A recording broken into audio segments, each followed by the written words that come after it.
En aquest videotutorial veurem com podem personalitzar una barra d'eines per tal d'afegir un botó que ens permeti executar una macro que prèviament haguem realitzat al LibreOffice Calc.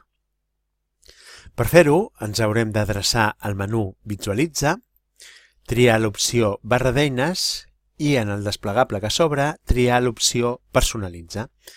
D'aquesta manera se'ns obre un quadre de diàleg en el qual ens haurem d'assegurar que estem a la fitxa barra d'eines.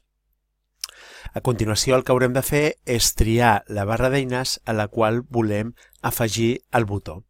En aquest cas, per exemple, podem triar la barra d'eines Formatació, que és una de les barres d'eines que tenim activades. Per tal de crear el nou botó, ens adreçarem a Afegeix i en el desplegable, en la llista de categoria, triarem l'opció Macros del LibreOffice.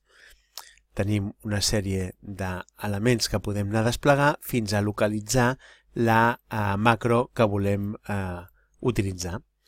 En aquest cas és una macro que s'anomena capçalera i que ja tenim seleccionada, per tant podem fer clic a Afegeix.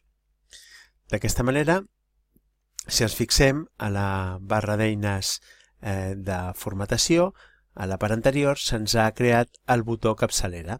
D'aquesta manera tenim disponible aquest comandament que en fer clic al seu damunt el que farà serà activar la macro a la qual està vinculat. I això és tot.